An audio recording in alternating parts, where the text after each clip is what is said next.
చెప్పారు సార్ ఎలా చెప్పాను అంటే ఆయన కొత్త సినిమా మొట్టమొదటి సినిమాది, దానికి ముందు ఏదో పునాదిరాళ్ళు ఏదో చేశారు.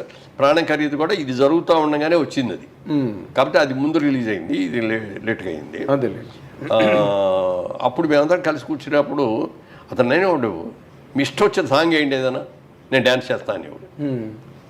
అంటే తెలుగా, ఇంగ్లీషా, హిందీ అంటే ఏ లాంగ్వేజ్ అయినా మ్యూజిక్ సౌండ్ అంటే దానికి తగ్గట్టుగా రిథమిక్గా చేసావు. అది డ్యాన్స్ అంటే భరతనాట్యం కాదు, క్లాసికల్ డ్యాన్స్ ఇంకోటో కూడా కాదు, మ్యూజిక్కి తగ్గట్టుగా గంతులు వేసేసి చేసేవాడు. మనం బలి చేస్తున్నాడే, ఇక ఇంతకంటే కావాల్సింటే ఎలాంటి ఏంటి అనుకున్నాం. తర్వాత అతనిలో అడ్వాంటేజ్ అంటే కళ్ళు ఎక్సలెంట్ కళ్ళు అండి. అతని కళ్ళు కోపంగా చూశాడంటే అసలు చాలా ఇదిగా ఉంటుంది. అలాగే నవ్వుతూ కామెడీ కూడా బాగా చేయగలడు. మంచి టైమింగ్ అండి, మంచి టైమింగ్ ఉంది. అప్పుడు కృష్ణనాథ్ గారు అన్నాడు ఒక రోజున, మురళీమోహన్ వీడు మంచి విలన్ అవుతాడయ్యా మన తెలుగు ఇండస్ట్రీలో, బాగున్నాడు అన్నాడు. ఇండస్ట్రీలో విలన్ అవటం ఏంటాడు బాబు, ఇండస్ట్రీకి మొగుడు అవుతాడు చూడండి. ఫస్ట్ సినిమా రిలీజ్ అవ్వకముందే అన్నా నేను. అవునా? అయితే ఈ మాట నాతో అరవింద్ గారు కూడా అన్నారండి. ఏది వాళ్ళ సిస్టర్కి సంబంధం వచ్చినప్పుడు, సరే మంచి విలన్ అవుతాడు ఇండస్ట్రీలోని 100% అని అనుకున్నానండి, బట్ హీరోగా ఇంత అని నేను అనుకోలేదని అరవింద్ గారు కూడా అన్నారు సార్ నాతో.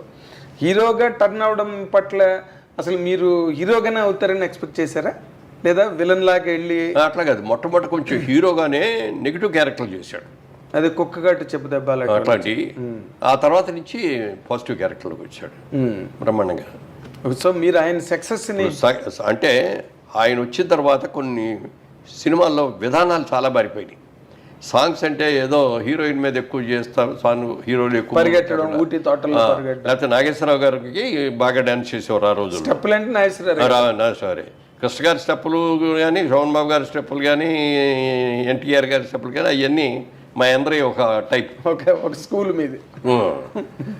కాకపోతే ఏంటంటే సలీం మాస్టర్ వచ్చిన తర్వాత రామారావు రెచ్చిపోయారు. అవునండి, బ్రహ్మాండంగా చేసేవాడు, ఎదురులేని మనిషి కదా. బిగినింగ్ కృష్ణమ్మ కుందామరారి పాట బిగినింగ్ అండి, రామారావు స్టెప్ లేయడం. సో ఆ విధంగా మేము పెద్ద టాలెంట్ కాకపోయినా ఉన్నంతలో చేయగలిగాం అనేది. బట్ చిరంజీవి వచ్చినప్పుడు టోటల్గా వరల్డ్ మారిపోయింది. అదే అన్న, సాంగ్స్ సిస్టమ్స్ మారిపోయింది, ఫైట్ సిస్టమ్స్ కూడా బోడదు మార్పు వచ్చింది. ఫైట్లో ఏం చేసేవారంటే ఫైట్ మాస్టర్ లాగానే, అన్న నువ్వే ఎక్కువ కష్టపడుతూ రిస్క్లు షాట్లన్నీ పెడతాను, డూపులు చేసేస్తారు, మధ్య మధ్యలో మీకు క్లోజ్ షాట్లు ఇస్తాను నేను. ఓకే, ఎందుకంటే రామారావు అలాగే చేశారు, నాగేశ్వరరావు కూడా అలాగే చేశారు. ఎవరైనా సిస్టమ్ అది, కెమెరాకి ఇట్లా కొట్టండి అని మనం ఇట్లా 4-5 సార్లు ఇట్లా కొట్టం తీసేవాడు. అవతల వాళ్ళు డమాలు పడిపోతుంటారు వాళ్ళు. అట్లా చిరంజీవి గారు వచ్చిన తర్వాత వీటన్నిటిలోనూ మార్పు వచ్చింది. అందుకని నేను అంటాను, చిరంజీవి ఇండస్ట్రీకి రాకముందు, చిరంజీవి ఇండస్ట్రీకి వచ్చిన తర్వాత, క్రీస్తు పూర్వం క్రీస్తు శకం లాగా అవును, అదొక చిరంజీవి శకం అనమాట. అంత సక్సెస్ అవటం, సాంగ్స్ బ్రహ్మాండంగా చేసేయడం, ఫైట్లు బ్రహ్మాండంగా చేసేయడం. ఆ తర్వాత కృష్ణ గారు మేమందరం ఇట్లా ఫైట్లు చేస్తుంటే ఎవరికి నచ్చేయి కదా. అవునండి, అవన్నీ ఏంటో తేలిపోయాయి. చిరంజీవి గారు వచ్చి ఫైట్లు చేసిన తర్వాత ఇంకెవరు డూప్ అంటే కూడా ఒప్పుకునేవాడు కదండి. నువ్వే నేను చేస్తానంటే నాకు డూప్ అక్కర్లేదు అనుకున్నట్టుగానే సినిమా బాపు గారు కూడా చూసి, ఆ షూటింగ్ జరిగే రోజుల్లోనే చిరంజీవి చేసేస్తా అంటే ఆ జనం మధ్యలో ఆ డ్యాన్సులు అవన్నీ సెకండ్ టేక్ అనేది కూడా అవసరం ఉండేది కాదు. చేస్తాడు ఆయన కూడా చాలా బ్రహ్మాండంగా ఉన్నాడు, చాలా బాగా చేస్తున్నాడు, పెద్ద హీరో అవుతాడని ఆయన జయకృష్ణే అసలు తీసుకొచ్చింది. ఫిల్మ్ ఇన్స్టిట్యూట్లో చేసిన వాళ్ళలో బాగున్నాడు ఈ కుర్రాడని చెప్పి జయకృష్ణ తీసుకొచ్చి పెట్టాడు. అవునా? అప్పుడు క్రాంతి కుమార్ కూడా చూసి క్రాంతి కుమార్ ప్రాణం ఖరీదులో పెట్టాడు. సో అట్లా ఇక సక్సెస్ వచ్చేసి అవునండి దుమ్ము దులిపేశాడు. ఆయన ఒక యుగం కింద ఫామ్ అయిపోయి. అంటే అదొకటి. ఇంకో గొప్ప విషయం ఏంటంటే వెనక ఎవరు లేరు, సొంతంగా కష్టపడి పైకి వచ్చిన వ్యక్తి. అంటే ఇక్కడ ఒక పాయింట్, మీరు ఒక 50 ఏళ్ల సినిమా పరిణామాలన్నిటికీ కర్మసాక్షి మీరు. అంటే మీరు అన్నిట్లో ఉన్నారు, ఇందులో లేరు, అన్నీ మీకు తెలుసు, బట్ మీకేమీ తెలియనట్టుగానే ఉన్నారు ప్రతిదీ. ఇప్పుడు మొదటి నుంచి కూడా సార్ అన్ని చోట్ల ఎక్కడ సినిమా ఇండస్ట్రీ గురించి ఎవరు మాట్లాడుకున్నా, ఒకరి ఎదుగుదల కానీ లేకపోతే ఒకరి తాలూకా డౌన్ఫాల్ కానీ, వీటన్నిటి మధ్యలో క్యాస్ట్ అనే పాయింట్ని ఎక్కువగా అందరూ రిఫర్ చేస్తారు సార్.